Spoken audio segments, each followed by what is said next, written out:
pseudopolyps, and um, they include the inflammatory cloacogenic polyp, inflammatory myoglandular polyp, inflammatory cap polyp, and inflammatory fibroid polyp.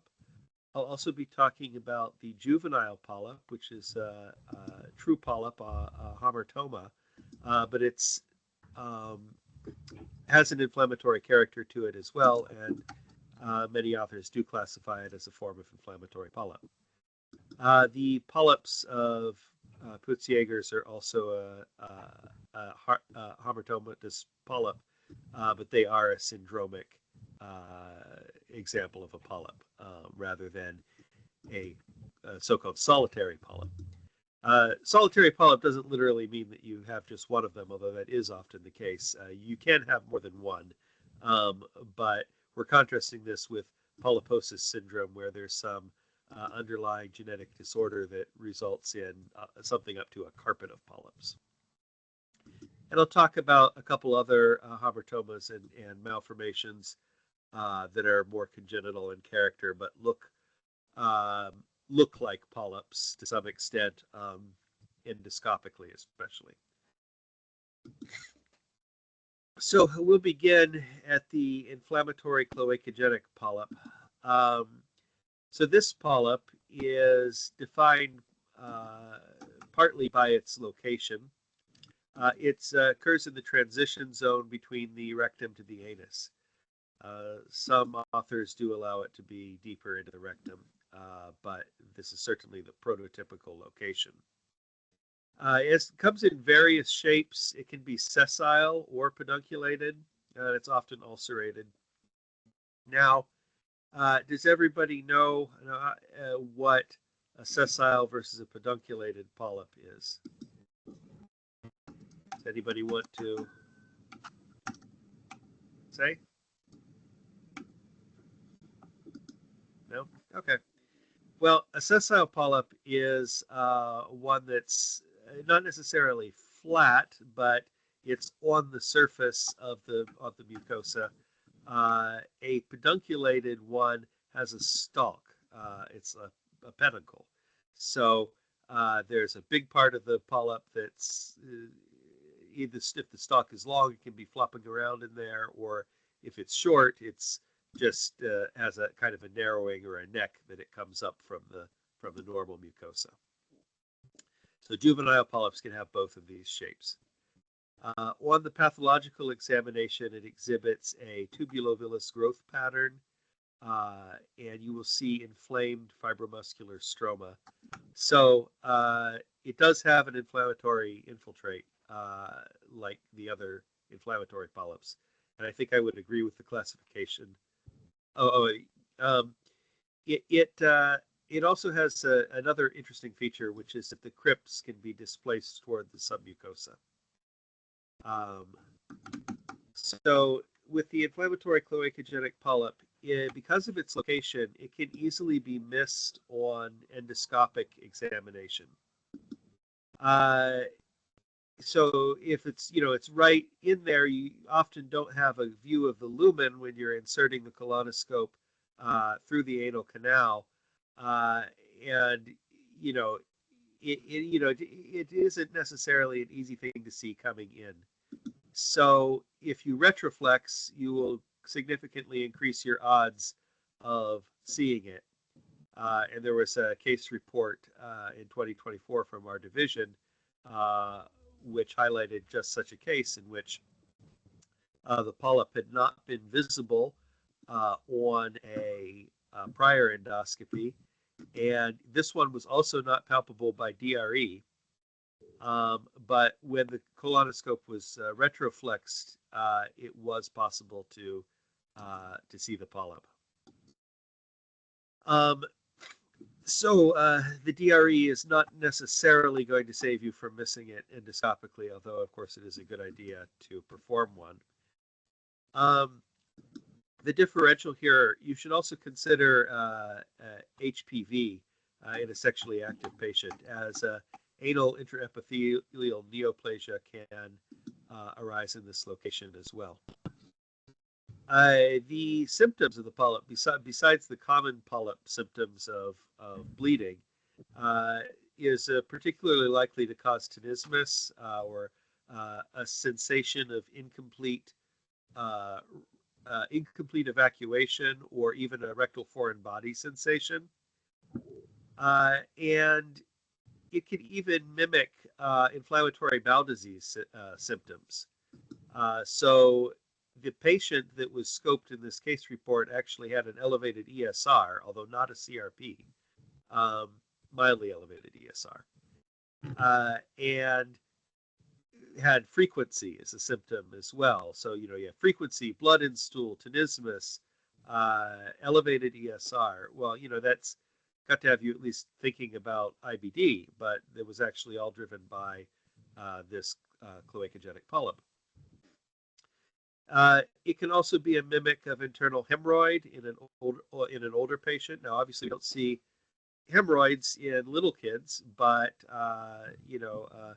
late teen can have an internal hemorrhoid if they have like a sedentary lifestyle and that kind of thing, especially. So that could be something that it could mimic with in terms of its symptoms. Obviously, it doesn't look the same, but there's some overlap of symptoms.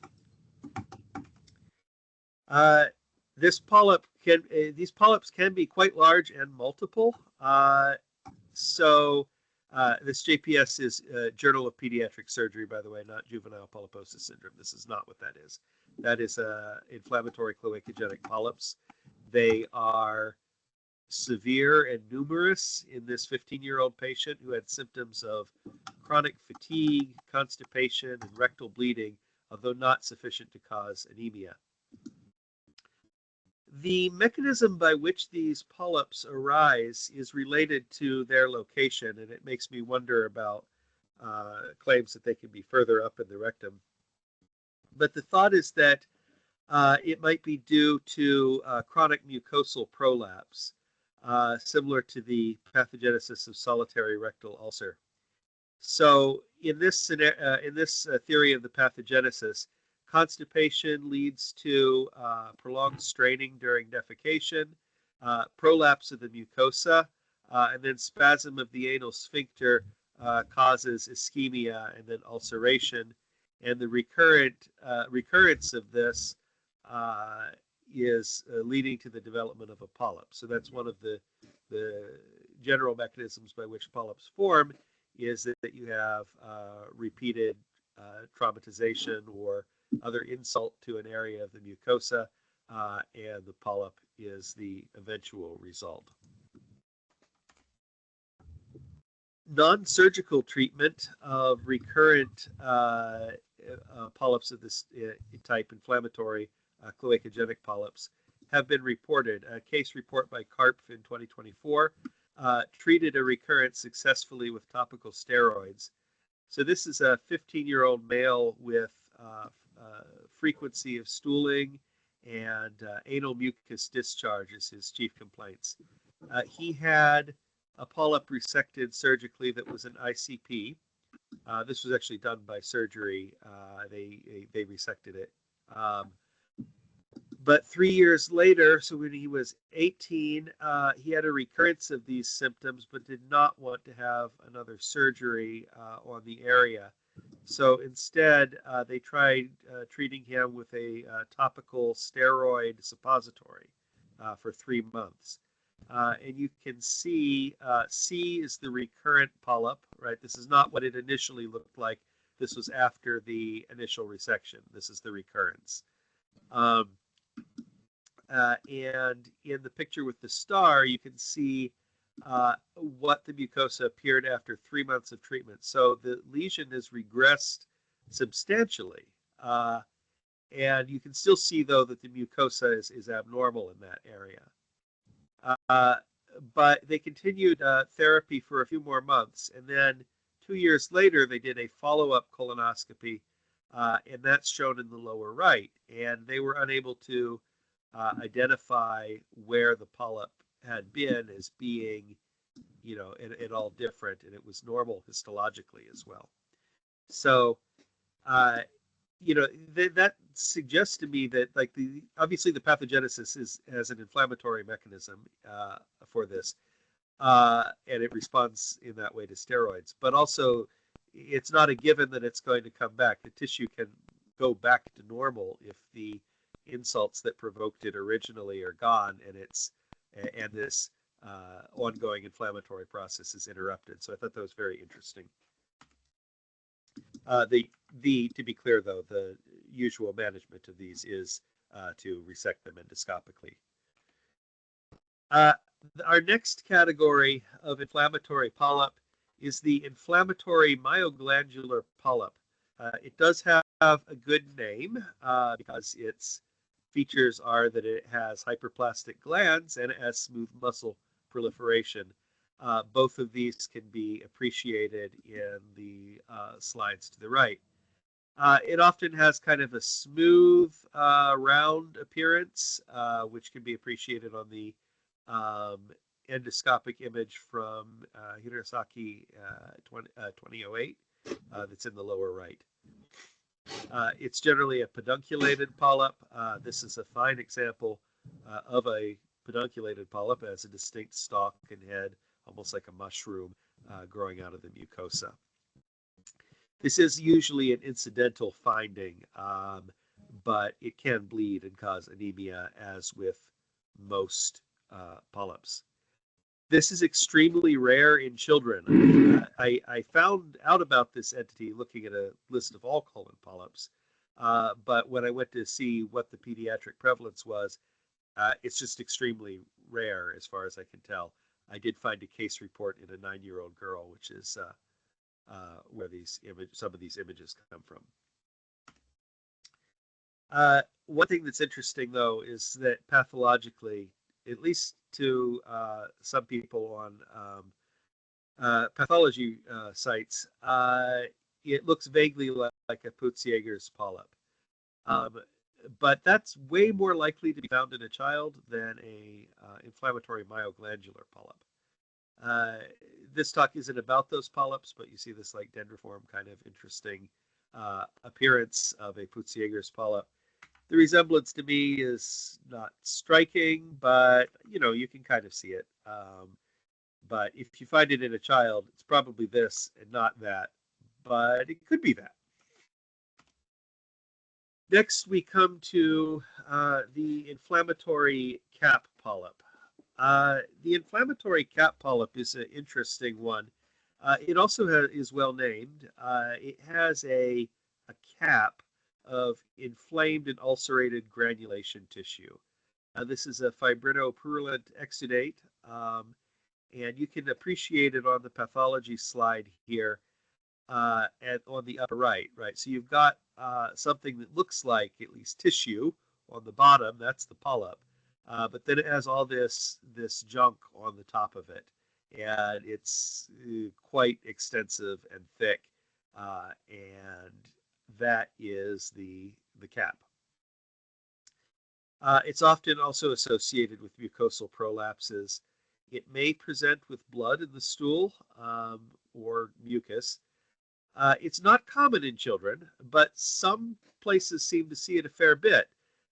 This one review of pediatric inflammatory cap polyposis, which was by Lee in a children's hospital, tertiary children's hospital in Singapore, did a 12-year retrospective of these, and they had 11 cases. So, it's a major hospital having almost one case per year. It's not the rarest entity in the world.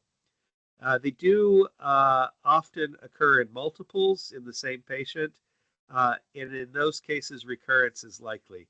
If there's a solitary one, it is not as likely to recur.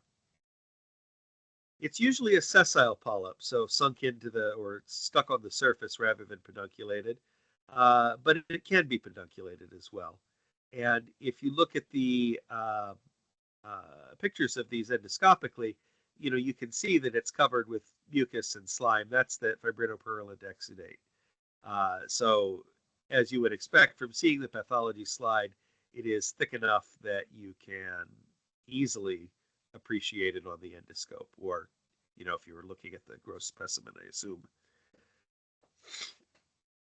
And there is a pedunculated example here as well. You can see also on the lower left image that there's multiple polyps in that photo. Next, we come to the inflammatory fibroid polyp. So this is our fourth kind of inflammatory polyp occurring in the colon. This is also called Vanek's tumor or an eosinophilic granulomatous polyp. It is very rare in children, but it is reported. A literature review of pediatric cases through the year 2015 reported 7 total cases in children. 2 of those were in the stomach, 3 of them were in the small bowel, 1 was in the rectum, and 1 was in the colon. In adults, it has also been seen in the esophagus, but as yet, I could not find any cases of a pediatric esophageal inflammatory fibroid polyp. But it's definitely more widely distributed than many of these other types. Of the small bowel polyps, 1 was found in the duodenum, and the others are found elsewhere in the small bowel. The average age of the patients in this review from Singapore was only 5.3 years. So they're like 4 to like 9 or 8 years old. So this is probably because if you are going to get one as a child, it is fast growing. It's fast growing in adults too, but it can grow rapidly. It can ulcerate and bleed into the lumen. So that's a prominent characteristic of it. Since this is often found higher up than the colon or rectum, as with the previous polyps, you might see more subtle symptoms of bleeding rather than frank blood in the stool. It is associated with chronic anemia, as you'd expect, in abdominal pain, and might end up being sessile or pedunculated at the time it is treated or removed. The inflammatory fibroid polyp's origin is uncertain. It is also thought to be a reactive process and not a neoplasm. It's been proposed that it sometimes occurs as a granulomatous reaction to H. pylori, and that could explain some of the stomach and duodenal polyps. But other theories have been proposed. Some people have thought that it was associated with damage from parasites. I don't think that seems to be the common theory anymore, though. They often have an activating mutation of platelet-derived growth factor alpha, so they could be kind of neoplastic. They may grow large enough to be obstructive, which is true of some of the other polyps too. You know, they can certainly be obstructive, but that is more common with these. You can see here in this resected specimen here of duodenum that there's only a very small channel that's not blocked by this inflammatory polyp.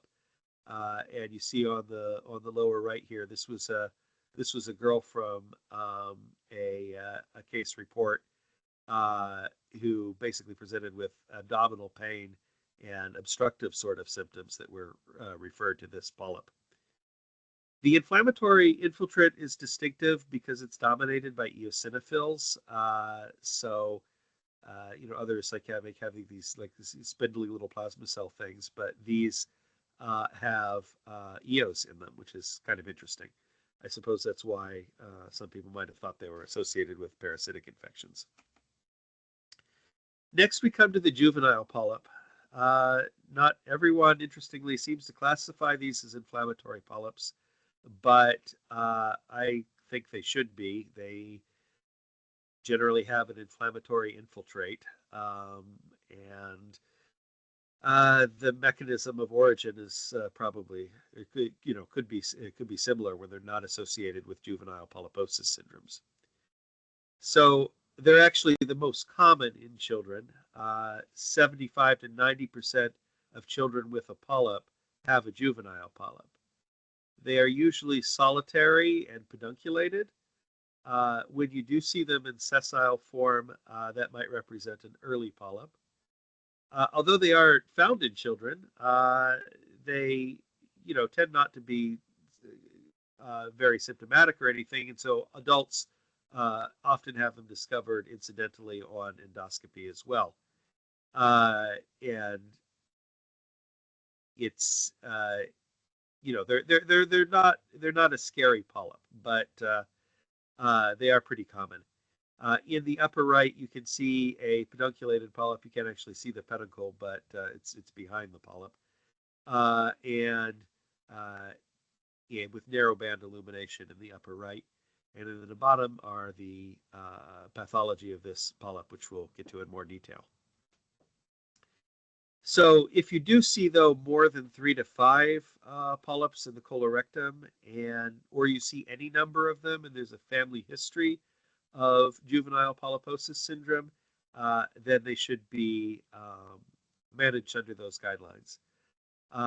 That's not really part of this talk, though. This is when you only find 1 or 2 of them.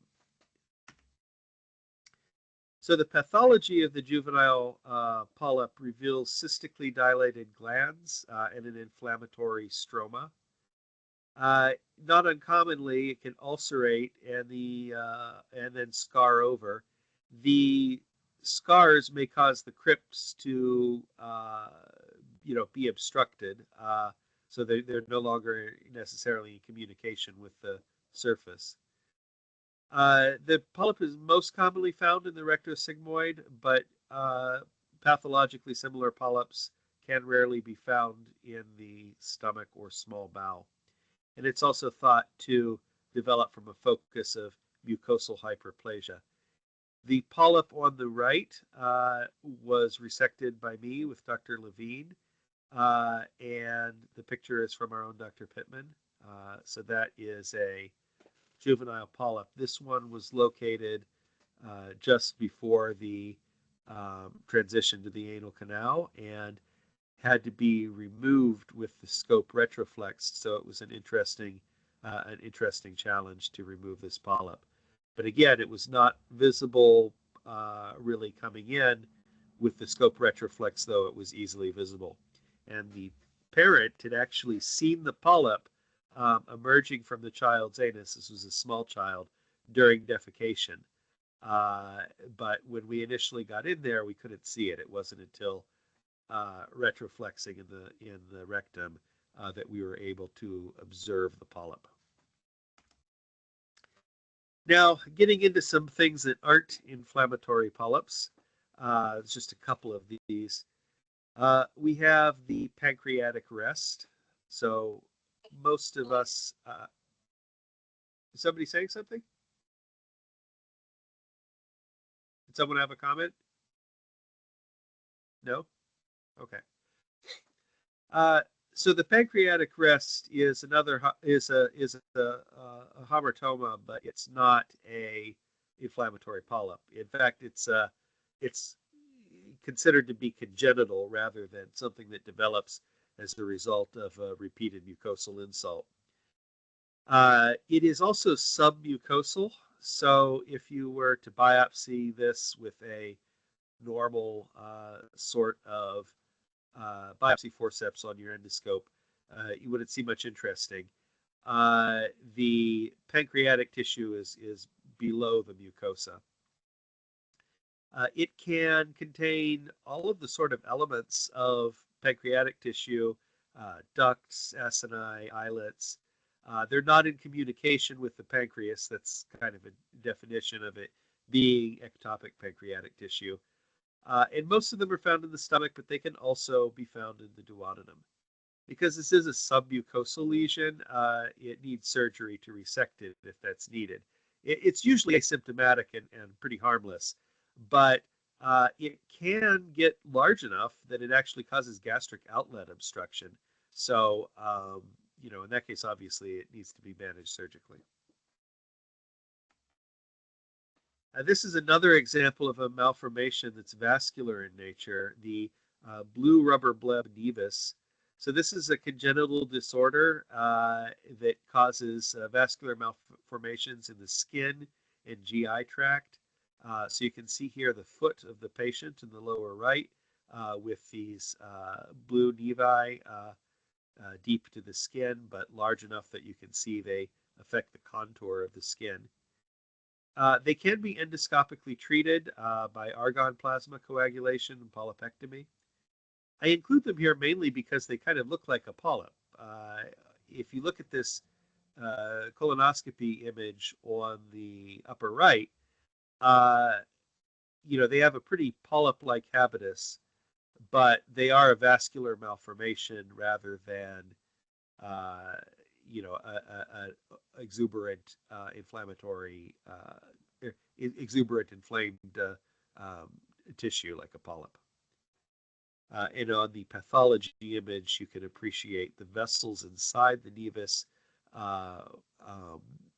in the center, the red areas. So let's talk about the clinical significance of these entities now that we've gone through a little smorgasbord of polyps. That's a really unappetizing way of framing that, I'm sorry. The clinical significance of the polyps. In adults, we think of, oh, he had a colon polyp, they got it out before it turned into colon cancer, that's good. Malignant transformation of the polyps that we see in childhood that are not associated with syndromic polyposis is very rare. I tried to find instances of where this had happened. It's like it seems to be extremely uncommon. I found a paper which showed, edematous carcinomas, carcinoma colon cancer in children, which is apparently very rare but very aggressive when it does happen. But those were not diagnosed as like any kind of polyp-like thing. They had more of the apple core sort of appearance and symptoms. But so these polyps, though, just because they have low malignant potential or no malignant potential in some cases, doesn't mean that it will always be that way. Non-syndromic juvenile polyps can have adenomatous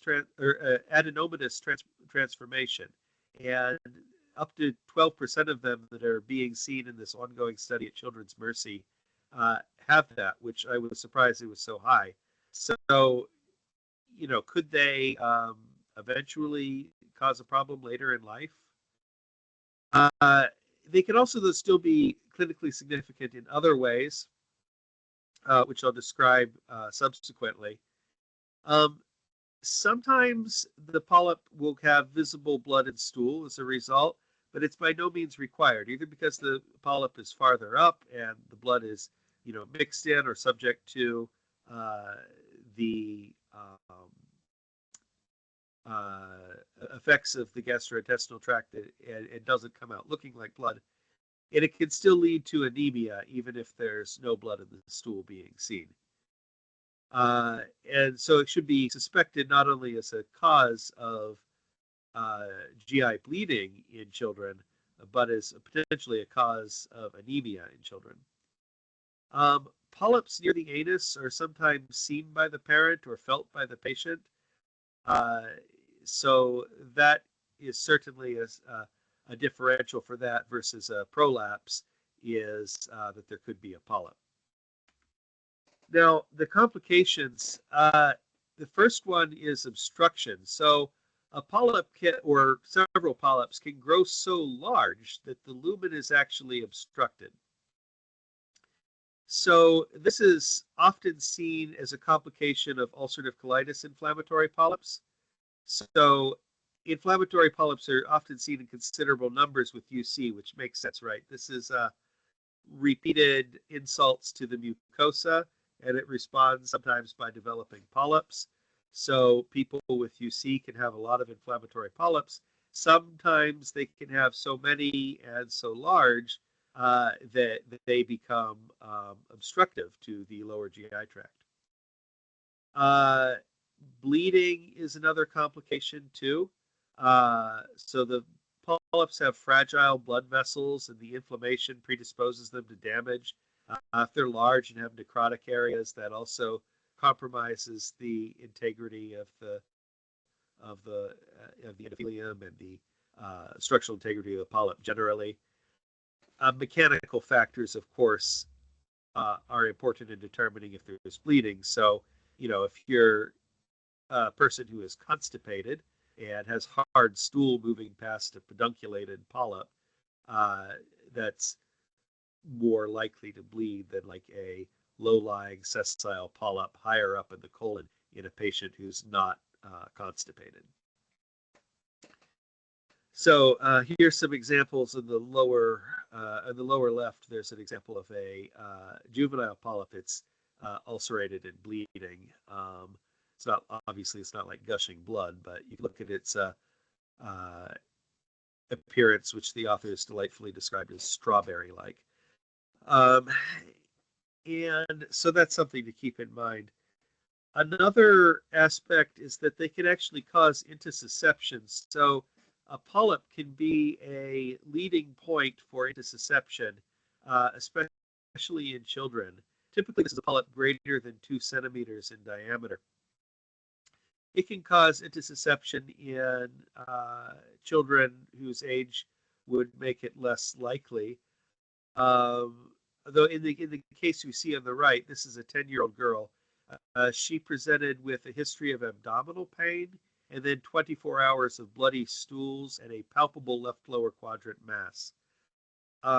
So you can see on the skin, there's a classic target site of intussusception that's pretty easily appreciated there.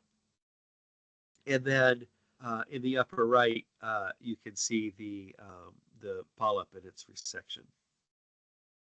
So that's something to keep in mind as a possible complication. So you can have obstructive polyp that grows so large that causes obstructive symptoms, or a series of polyps that do that. But you can also have a polyp that's leading to intussusception and that cluster of symptoms. As I've alluded to before, the pathogenesis of most polyps, and I'm not talking about the non-polyp congenital things that look like polyps that I discussed, are thought to be repeated ulceration and regeneration. So again, that's why we often see this in inflammatory bowel disease. So this goes through the formation of a mucosal tag, which then develops over time as that mucosa exuberantly regenerates into a polyp of various types. How do we treat polyps? Well, generally speaking, you can remove them endoscopically. Large ones can have to be removed by surgery, although not necessarily open surgery, like, or laparoscopy. You can remove them sometimes transanally, especially with these polyps that occur in that area in the distal rectum. Polyps less than 10 millimeters can be removed with a cold snare. It's not recommended usually to try to resect them with biopsy forceps because there's a very high rate of incomplete resection even for small polyps, which surprised me. I would figure that if it fits in the biopsy forceps, it would probably come along, but that's not actually apparently the case.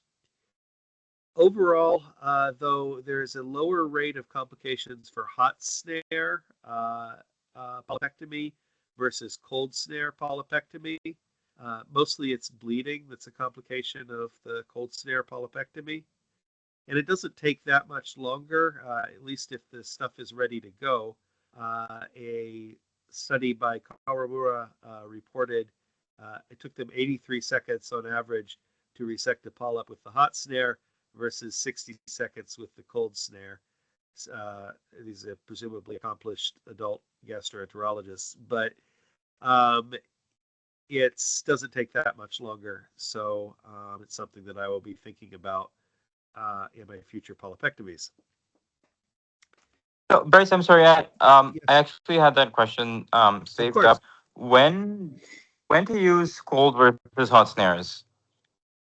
So I'm going to mostly defer to that question to our attendings who have more experience in this matter. But I think the general idea is that you can use the cold snare when you have a small polyp, but if it's larger and it's more likely to have significant bleeding, you'd want to use the hot snare. But I'm interested in what they have to say about this.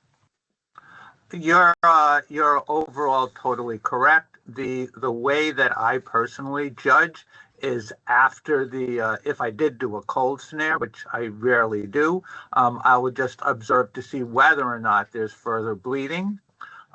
We have had here kids who've been had polypectomy elsewhere, continue to have bleeding, and when I repeated the procedure, that's exactly what was going on. So, for the most part, these should be cauterized. So with this kid, do you think that that was like a remnant polyp that was bleeding, or that it was actually the cold snare polypectomy that had caused the bleeding, and that it had just never clotted off? There was a remnant of the stalk. So the other teaching point is to not put your snare right below the polyp, but go as deep as you can next to the mucosa to avoid that from happening. And if you can't see it, you can do what we did on Friday and go back and take the rest of the polyp stock after you get the top. The other thing you can potentially consider, if it's too difficult to get all the way to the base or it's a really wide base, is you might have to have pediatric surgery assist in closing it up. One of our cases, that ended up being what had to happen because it was such a wide-based polyp. That was the 20... Then one more time, like what about? Go ahead. So that was the 10-year-old that we thought had IBS or IBD, who we scoped twice and found the polyp the second time. He had to go to pediatric surgery afterwards because his polyp base was extremely wide, and even when I resected close to it, it still needed a little bit of extra closure. Okay. But we are defining a lot of the literature for that because there's very little, and Bryce has done a great job capturing a lot of these things, but there's so little on its presentation in kids.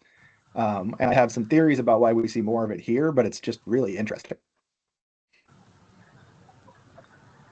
Did you also have a comment, Dr. Khan, or was that already answered? No, that was. I mean, I have another comment for the end of that I can give at the end of your talk. Sure. No, I mean, I'm just talking about this is basically almost at the end now. So go ahead. No, you can finish up. It's okay. All right.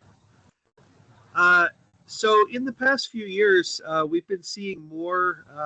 We seem to be seeing more cloacogenic polyps in particular. This is not something that I have an answer for. It's something that I'm hoping to explore a little bit, perhaps in a future case series covering these polyps that we've seen. The fact that possible pathogenesis for the inflammatory cloacogenic polyps in particular could include constipation. Remember, we reviewed the proposed pathogenesis is that constipation leads to chronic straining. The straining during defecation leads to mucosal prolapse. The prolapse mucosa, not necessarily outside of the body, right, just into the anal canal past the internal sphincter, is getting squished down on by the sphincter and becoming ischemic. And that ischemia is the repeated mucosal insult that leads to the formation of a mucosal tag and then a full-on inflammatory cloacogenic polyp. But are kids really more constipated now than they were 10 years ago? Like, I mean, we had urban food deserts and things like that 10 years ago. So I think there has to be another piece to the puzzle besides that, and I would invite the thoughts of the participants. What's the ethnic breakdown of our patients that we have the series on? I think we have a majority of African American patients, but one of my theories, the general distribution. Yeah, I mean, I think that's part of it. But one of my theories about, because I never saw a single case of this in 5 years of UCSF, and I'm curious, Steve and Simon, how many of these you've seen over your career? With the cloacogenic polyp? Yeah. No, I've never seen. There was So- one boy. There was one boy who had HIV, who I believe had that, but he kind of got lost to follow up. Yeah. Never seen it. Never So- seen one. I never saw one. We've seen 5 or 6 in the last 5 years. And I don't know if it's like an improvement in endoscopic approach or if it's something different or if it's something environmental, but it is really interesting. One of my initial theories, which is being a little bit invalidated by Steve and Simon never seeing them, is that it might be the tendency for people of African descent to keloid. To The other generate a hyper. question is who's doing the histology? Well, I mean, the thing is, colichogenic is a little bit, it's partially the histology, right? But also it's where it is. It's got to be on the anal verge. So like part of it has to have that chicken skin. Yeah. And all the ones we've seen have been like partially chicken skinned, right? Like they're not just inflammatory polyps by the exit. They've been cloacogenic polyps. But it's weird that, you know, all the patients who I used to see that would have solitary rectal ulcers now have this. So it's interesting to me why we're seeing the proliferative response. So I might mess around with the samples we took at the excised tissue and see if there's anything common about like a chemical exposure or something like that. But it's very odd that we're seeing so many of them, and I feel like there's got to be some underlying thing. But the only thing I could think of initially was tendency towards hyperproliferative response and keloids, but that doesn't make entirely a lot of sense in the epithelium of the gut. Maybe there's a new virus that's caused. Do they have a common history? Not really. It's mostly just, I mean, constipation in most of them, right? Well, like so set up for. ask, if constipation is the history, are they instrumenting using a lot of enemas? Not necessarily in any kind of way I could see. I mean, I think there is a fair amount of instrumenting that occurs, but it's after the polyp formed because people keep shoving the polyp back up their butt. Yeah. I don't know what this is or why we're seeing so many, but it is very interesting because it can mimic so many of our diseases. The other interesting point is that the literature indicates that these juvenile polyps are seen in about 2% of children, and at downstate we've never approached anything like that number as well. It's rare that you see them. It happens, but it's rare. Well, the other question is there an ethnic breakdown? Right, definitely. It's hard Yeah, to do. If you remember, Simon, we used to see them all the time at Lich.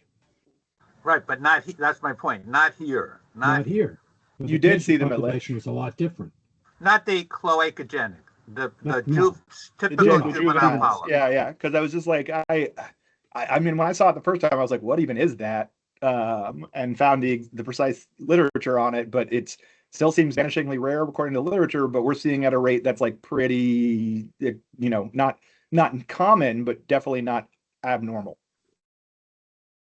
Well, there's definitely seems to be geographic clustering of kinds of polyps sometimes. Like there was that case series where they had 11 polyps in 12 years at this one hospital in Singapore, but like everybody else is saying that they're vanishingly rare. Now, I mean, obviously something that only occurs less than once a year is rare, but Not vanishingly. It's not vanishingly rare.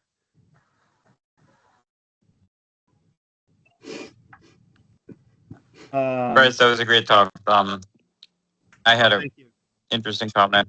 Yeah, I was actually working with. It's interesting that you gave this talk today because I was working with a gastroenterologist today, and he asked me a question. He said, "What is a gastroenterologist's worst fear other than rupture?" And I said, "I don't know." And he said, "Missing a polyp." That's an adult gastroenterologist, right? No, it was actually a pediatric gastroenterologist. That's really not our worst fear. Even when you miss a polyp, there's not very many that turn into cancer before they're adults. Fair enough. But no, I mean, it's You do want to see them. It's important to note so we can appropriately surveil, but the risks are way lower in younger people for this. There's a reason why we don't teach you guys much about GI cancer. Unless you miss 3 to 5 of them, then you have a problem. Yeah, I think missed FAP, you might see things present in pediatrics. Missed, very rarely, Peutz-Jeghers could present with cancers in pediatrics, but actually it's usually not the colon cancers that present in pediatrics. So, and Sure. broadly, you know, most of the diseases that have polyps in them, the cancer presentations are outside of the intestine at the initial one, and then it turns into intestinal cancers later if for people. It's definitely not like a easy thing to look at in trinetics, but I'm just sort of vaguely looking at the closest ICD-10 is an anal polyp, and I wanted to just look at the demographics of it and see if there's like a huge shift. Because all these kids are too young for it to be some like easily like sexually exposed virus for the most part. Like I can't imagine we have 5 who were abused. Right, but it could be a virus that's you know, spread through fecal oral route, or I mean, the obvious example would be maybe there's persistent COVID. the timing doesn't work quite perfectly, but there could be one that was a coincidence and then the others were related to persistent No, COVID. like I could, yeah. I mean, we could stain them all for persistent COVID, and then because there's not that many, and then look for also some chemical composition stuff that might be an interesting small little project to do. Yeah. Because we have 5, so we have a fairly large biological sample for something that's supposed to be quite rare.